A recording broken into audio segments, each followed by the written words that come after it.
Elgueta, un juez que pasa a la historia, el primer juez sentado en el banquillo de los acusados, enriquecimiento ilegal, otras cosas que son realmente increíbles como magia negra, muñecos con alfilares, prevaricación, pero también un perfil de su vida personal como profesor, una historia realmente digna de ver en el siguiente informe. Juan Pablo Sáez, periodista de Clinic, va a estar sentado aquí para contar todas las historias del juez Elgueta. Veamos la nota, volvemos a comentar. Es muy grave porque se ha puesto en tela de juicio la credibilidad del máximo órgano de administración de justicia del Estado. Suspender al ministro señor Elgueta de la Corte de Rancagua. Vine a prestar la colaboración pertinente. Manifiesto y reitero nuevamente que lo señalado en el informe del día de ayer periodístico no es efectivo y yo jamás en mi vida profesional he recibido pagos de ninguna especie. Porque es grave cuando existen en esta instancia en un nivel judicial, porque los ministros de Corte de Apelaciones son los que tienen la última palabra en la gran mayoría de los casos. Que el Pleno de la Corte Suprema ha decidido suspender al ministro señor Elgueta de la Corte de Rancagua por entender que las actuaciones que él ha realizado con relación a diversos procesos pugnan con las normas de buen funcionamiento de los tribunales.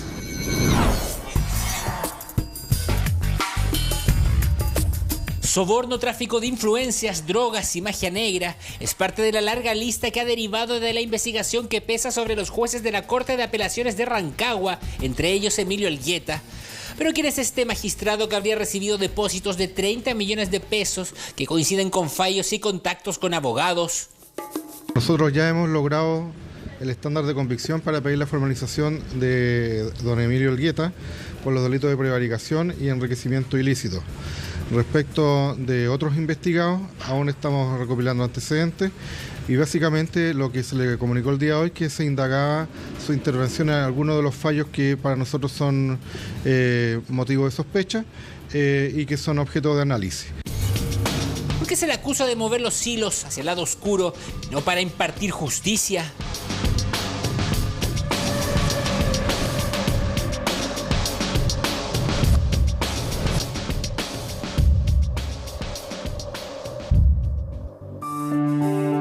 Viajamos hasta la región del Libertador Bernardo Higgins para conocer más detalles de esta historia.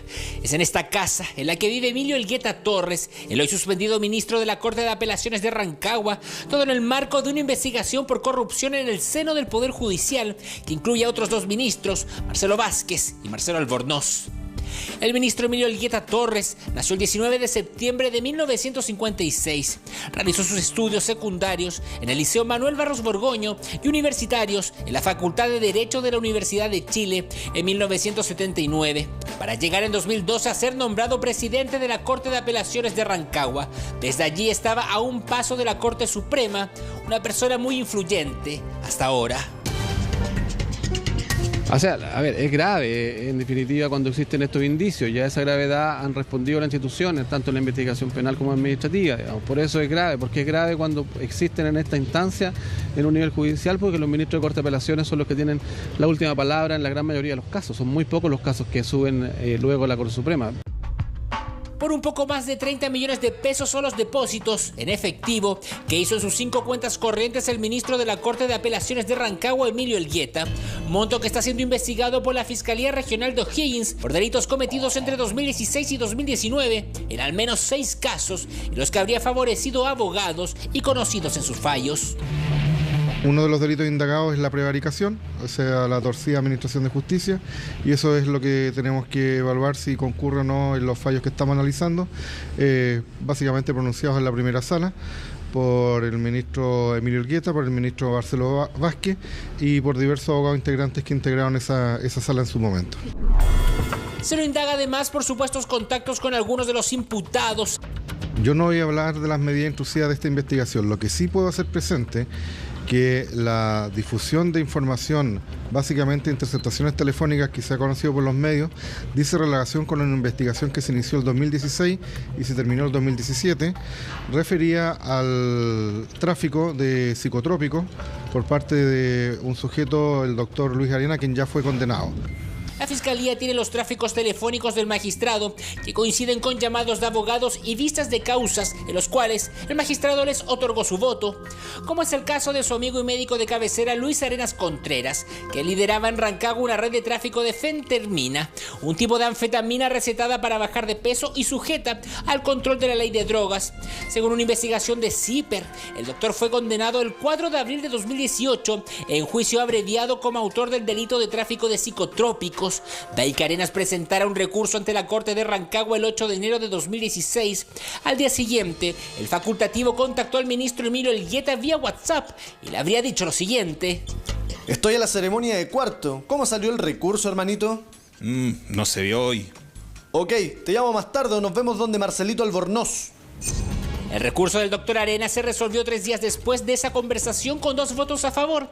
Uno de ellos, de Emilio Elgueta. Así el doctor líder de la red de tráfico de fentermina en Rancagua volvió a tener acceso ilimitado a talonarios de recetas. Fuimos hasta la casa de Emilio Elgueta en búsqueda de alguna respuesta a esta serie de acusaciones.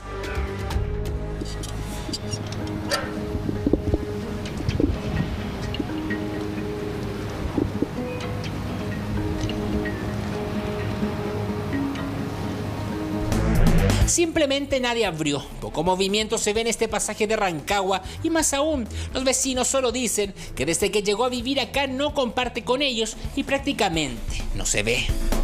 Mientras la institucionalidad funcione no hay ninguna preocupación, digamos. En definitiva no podemos estar desatentos a estos fenómenos. Obviamente lo interesante es que funciona, se investiga, cualquiera sea la investidura que tienen las personas y los procesos siguen adelante. La investigación de CIPER también deja entrever los vínculos de los jueces Emilio Elgueta y Marcelo Albornoz con una banda narco liderada por una mujer apodada La Choclo. Escuchas telefónicas darían cuenta de posibles pagos a ministros de la Corte de Apelaciones de Rancagua a cambio de modificar las medidas cautelares que tenían integrantes de este clan.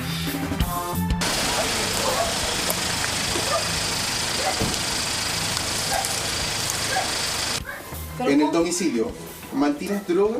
No, revise ya. Todo. Contéstame lo que yo le estoy preguntando. ¿Mantienes droga? No. ¿Sí o no? No. Ya. ¿Algún tipo o sea, lo de que arma, más pueda encontrar puede ser un pito que yo fumo marihuana. Escúchame. ¿Algún tipo de arma o munición? Tampoco. Tampoco. ¿Dinero en altas cantidades? No, la plata del negocio que puede haber, pero no. ¿Documentación de vehículos, documentación de domicilio? ¿Tienes? No. Ya. Un mes más tarde, el mismo tribunal revisó las cautelares y le dio a uno de los traficantes derecho al pago de una fianza de 1 millón de pesos para recuperar la libertad. Luego la Fiscalía impugnó la decisión y el 17 de octubre la Sala de la Corte de Apelaciones de Rancagua, integrada por los ministros Emilio Elgueta, Marcelo Vázquez y el abogado Claudio Sepúlveda, revocaron la resolución del juzgado de garantía manteniendo la prisión preventiva sin derecho a fianza. 12 días después, desde la cárcel, el imputado se comunicó con su padre.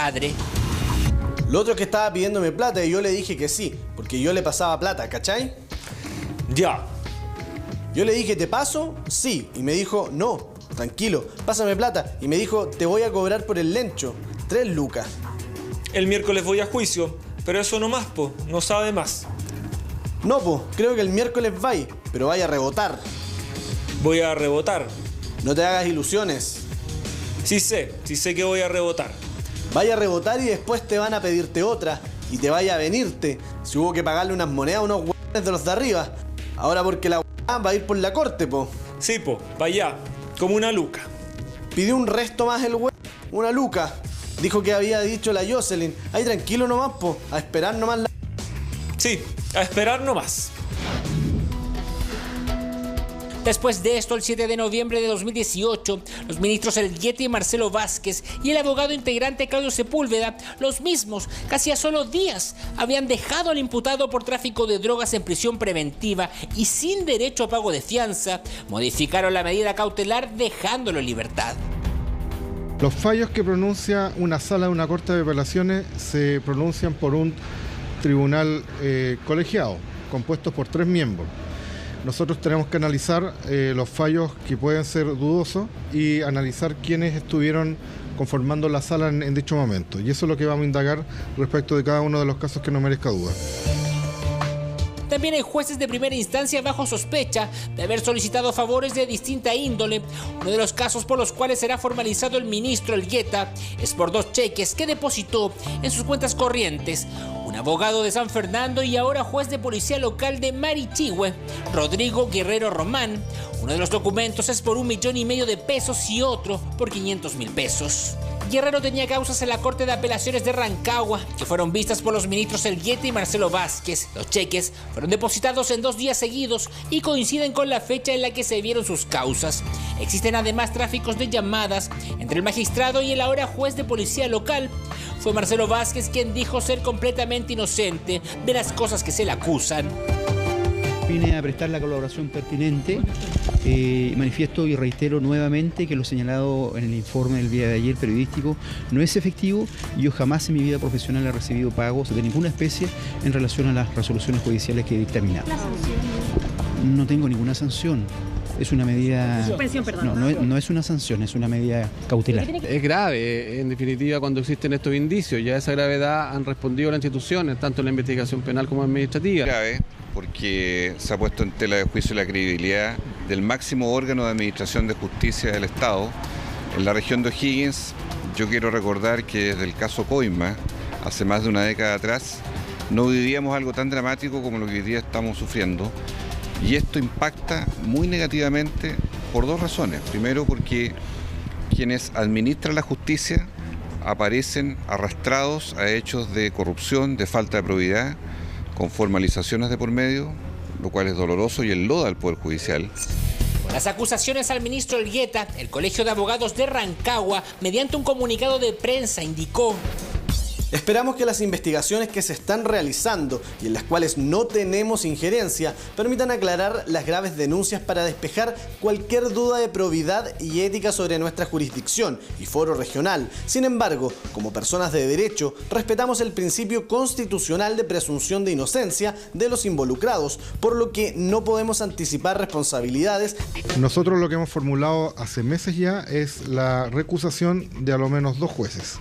Esas recusaciones que hemos formulados han sido acogidas y por lo tanto hay 2 jueces que no pueden intervenir en el conocimiento de esta causa. Es en el campus de la Universidad Concagua, en donde se desempeñaba como docente el abogado Elgueta.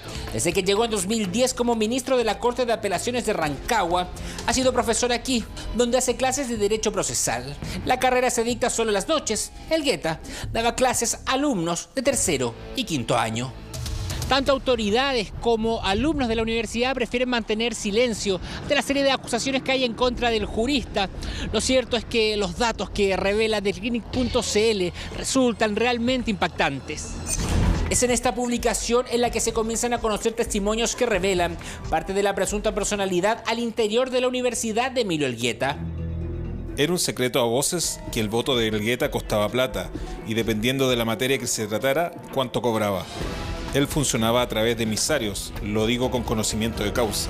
Tengo por lo menos 2 personas que fueron ubicadas para asistir a reuniones donde había que llevar el mensaje de cuánto costaba resolver esa causa. Hablamos de causas de gran connotación pública. La publicación de The Clinic consigna que hoy a Elgueta se le atribuye una relación extramatrimonial con una estudiante de vespertino de alrededor 40 años llamada Gladys. En una reunión con los directivos de la universidad, yo dije que no me parecía que Emilio Elgueta tuviera una relación extramatrimonial con una alumna conocida por todos, que se paseara con ella en los patios, que la alumna pasara ramos que él mismo le hacía. Era una relación sabida por todo el mundo. La alumna interrumpía exámenes solemnes para llevarlo al casino a tomarse un café o a veces llegaba con 2 cafés y se sentaba en la sala. En más de una ocasión, el coordinador tuvo que ir a pedirle que por favor saliera porque tenía que continuar con el examen que era solemne. Pero nadie podía decirle nada al ministro Elgueta. El tipo mantenía una posición prepotente frente al resto. Un hecho que ha provocado revuelo entre los alumnos de la universidad. Igual a nosotros los alumnos nos da la seguridad de que otro profesor ya no esté siendo como corrupto y no use malas prácticas para hacer pasar alumnos de curso, porque algunos se esfuerzan en estudiar y tratar de pasar el ramo. y que sea así por debajo es fome. La fuente entrevistada conoció a la actual pareja de Elgueta en la universidad antes de que ambos iniciaran una relación. Indica que Gladys estaba sin trabajo hasta que en tercer año conoció al ministro en la clase de Derecho Procesal. Era una buena alumna, pero después de conocer a Elgueta cambió, se sentía intocable, así como pesadita con el resto. No hablaba con nadie, tenía su grupo cerrado de amigas.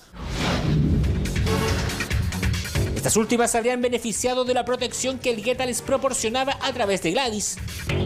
Nosotros fuimos a reclamar a la dirección de la universidad porque estaban pasando derecho procesal sin ir a clases. Firmaban el acta del examen final y aprobaban. Cuando la Policía de Investigaciones allanó sus oficinas, se encontró con distintos utensilios que se utilizan para hacer vudú. Funcionarios de la Policía de Investigaciones, el número de 3, que procedieron a revisar el despacho del ministro señor Elgueta, y de esa revisión, incautación o allanamiento, como ustedes quieran llamarlo, se procedió a la incautación de algunos documentos en carpetas, unos pendrives, algunas fotografías y también el computador del señor ministro. Según informó un medio de prensa escrita, el cajón de un mueble de la oficina del magistrado se encontraba cerrado con llave. De inmediato llamó la atención de la policía, que forzó la chapa y se encontró con figuras demoníacas y velas, además de una fotografía de una exministra de la Corte Suprema llena de alfileres. Fue necesaria desenrejar un mueble en uno de sus cajones de escritorio. Elementos claves que según las pesquisas forman parte de la investigación, lo que se pueda resolver en el futuro. Se habla de la figura, de la foto de una ex ministra de la Corte con alfileres, decía, según lo que informó un medio de comunicación. Nosotros recibimos, en el acta que nosotros recibimos producto de esta diligencia, no se menciona el nombre de ninguna persona que aparezca en esa fotografía. ¿Es efectivo que estaba esa fotografía? No puedo decírselo porque yo no vi y ningún funcionario de la Corte vio, y el documento oficial que nosotros tenemos no da cuenta de esa situación. Parecen prácticas esotéricas, reñidas probablemente con el sano juicio respecto a cómo se estaba impartiendo la justicia. Pero lo peor del caso, creo yo, es todas las aristas que están en pleno desarrollo referente al tráfico de influencia, referente a negocios relacionados, a favores y a personas relacionadas, que yo creo que son materias que la Fiscalía tiene que investigar muy a fondo. Al magistrado le llueve sobre mojado, más aún teniendo en cuenta que también trascendió que fue expulsado de la Gran Logia de Chile, en la cual pertenecía a otros miembros de su jurisdicción, entre ellos Marcelo Albornoz, por la investigación, por supuesto, tráfico de influencias. Hay una solicitud de formalización presentada que ahora el 26, digamos, todos los otros antecedentes se encuentran en análisis por parte de la Fiscalía de Alta Complejidad, y cuando tomemos las decisiones lo haremos presente ante los tribunales primero que por la prensa. Mientras el juez sigue suspendido, sin referirse a las acusaciones. Un caso que remesa al Poder Judicial y para muchos a la institucionalidad de Chile, y un ministro de la Corte de Apelaciones en el ojo del huracán, con un perfil que queda al descubierto y una serie de situaciones que poco a poco salen a la luz.